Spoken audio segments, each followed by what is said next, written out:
Har bir musulmon hayotlikning imtihon ekanligiga ishonadi va navbatda biz uchrayotgan dunyoda hech bir insonning beshiga kelmagan bu kunlarni Allohning bizni tavlishi, Allohning soxtalarimiz bilan haqiqiylarni ayiradigan bir imtihoni deb qaraydi va shundoq deb qarash kerak. Lekin hozir biz bu imtihonning qayerida, ya'ni beshidimi yoki oxirlashadigan oxirgi nuqtasiga keldikmi? Bu imtihon qachon oyoqlashib, Allohning yordami bizga qachon keladi?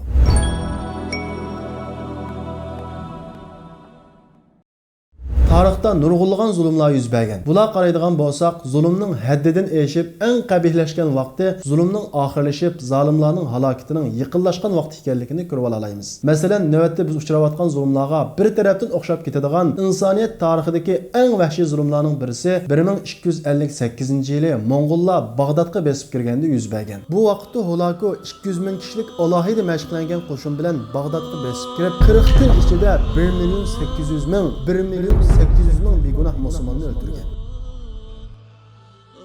Shu vaqtga yaqin davrda yashagan Ibn Taymiya Minhaj Sunnada, Ibn Qayyim Javziy Qasida Nuniyasida, Ibn Kasir va undan boshqa nurg'un tarixshunos va olimlar 40 kun ichida o'ldirilgan begunoh musulmonlarning sonining 1 million 800 ming ekanligini yozgan. Cho'ng kichik ayol demasdan oldiga kelganning hammani o'ldirgan. Bag'dod ko'chalari jasad bilan to'lgan. Faqat qabristonlik o'nkularga ushunib olganlar saq qolgan. Lekin Bag'dod ko'chalaridagi jasadlar betaraf qilinmag'achqa sesib vabo taqab ketib, saq qolganlarmi keyin o'lib ketgan. Mo'ng'ullarmi vaboddan qo'rqib shaharni tashlab chiqib ketgan. 500 yillik Abbosiya xilofati va 500 yillik islom madaniyatining bushki bo'lgan Bag'dod xarobilikqa aylangan. Islom dunyosidagi eng cho'ng kutubxona bo'lgan Darul Hikmat kutubxonasidagi necha yuz minglagan qimmatli qo'lyozma asarlar daryo o'stanlarga qo'yib etilgan. Daryo o'stanlarga qo'yib etilgan kitoblarning ko'pligidan tarixiy kitoblarda shu vaqtda daryo o'stanlarning suyuning rangi dug'ulishib ketgan deb yozadi. Masjid jamilar allaburun chaqilgan. Bu vaqtdagi vahshiy zulmni Ibn Qayyim Javziy Qasida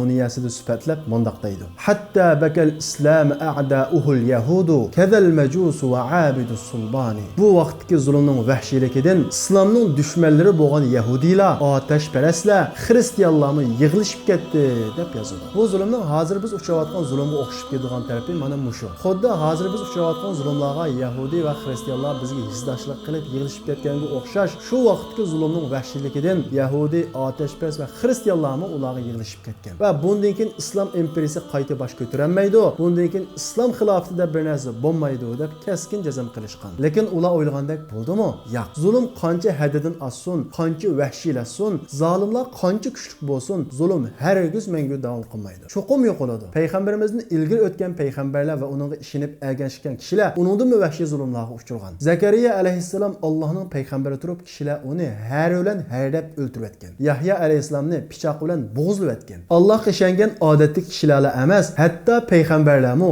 mata nasrulloh, Allohning yordami qachon deyib ketgan. Shunga Alloh taolo zulmning vahshiyligidan, Allohning yordamidan umid uzay deb qolgan kishilarga xitob qilib mundoq deydi. Am hasibatum an tadkhulul jannata wa lamma ya'tikum mathalul ladina khalu min qablikum massathumul ba'sa'u wad-darra ila akhiril aya. Sizlar ilgirki ummatlar, ilgirki kishilar uchragan kulfatlarga uchramay turib jannatga kiramiz deb o'ylamsizlar? Sizlardan ilgari o'tgan kishilar kulfatlarga va qiyinchilik va qattiqchiliklarga uchragan va chuchib o'tilgan. Ya'ni zulmning qattiqligidan ular chuchib ketgan. Hatto payg'ambarlar va uning ishonib ergashgan kishilarmi mata nasrulloh, Allohning yordami qachon deyib ketgan. Ala inna nasrullohi qarib. Diqqat, Allohning yordami yaqin deydi. To'g'ri, Allohning yordami yaqin. Alloh bizga cho'qim yordam qiladi. Ammo qachon yordam qiladi? Biz nima ish qilganda yordam qiladi? Birinchidan biz Allohga yordam bergan vaqtimizda Alloh bizga yordam beradi. Chunki Alloh taolo Qur'on Karimda navoit aniq qilib intansurulloha yansurukum. Agar sizlar Allohga yordam bersanglar, Alloh sizlarga yordam beradi deydi. Allohga qanday yordam beramiz? Allohning bizning yordamimizga ehtiyoji bormi? Hasha, hargiz undaq emas. Allohga yordam berish,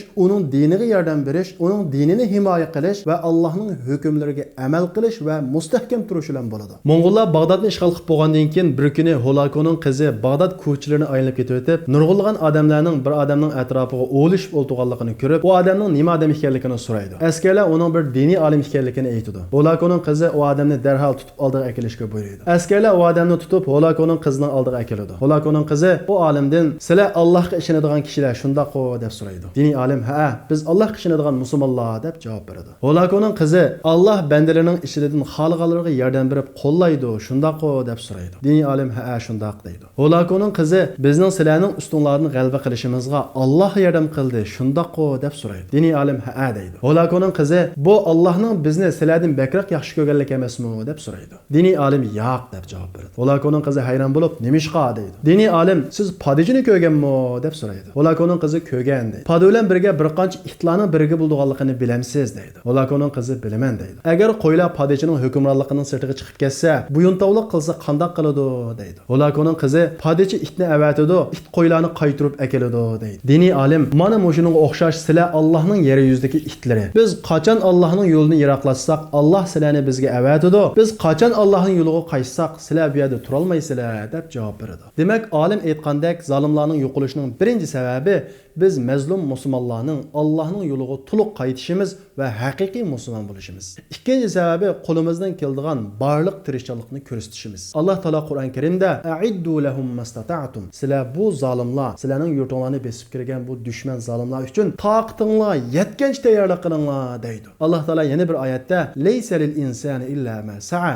Inson faqat tirishgan narsasiga yetadi deydi. Demak, bizni talab qilingani bizning tirishchiligimiz dushmanimizni yo'qitishga yetsin yoki yetmasin, toqatimizdagi barliq tirishchilikni ko'rsatish. Bizning toqatimizning sirtidagi ish Allohning ishi. Zolimlarning kundan kunga kuchanib ketganiga qarab, endi biz bularga tankilanmaymiz. Bizning harakat qilganimiz bekor deb qat'iy o'ylamaylik. Payg'ambar alayhissalom hadisda Alloh taolo zolimni jazolash uchun tutgan vaqtida lam yuflit, hargiz uni boshqa yo'tmaydi deydi. Şu Bag'dodni qon dengiziga aylantirgan Mo'ng'ullar bugun kunda nada? Shuning uchun biz hargiz umidsizlanmasligimiz, hargiz bo'shib qolmasligimiz kerak. Alloh taolo Qur'on Karimda "Va la tahinu va la tahzanu va antumul a'launa in kuntum mu'minin." Bo'shib qolmanglar, qayg'urmanglar. Sizlar mu'minlar bo'lsanglar, cho'qim g'alaba qilasizlar deydi. لأجلك يا ربي نسعى بلا توان وتحلو طريق الخطر نسير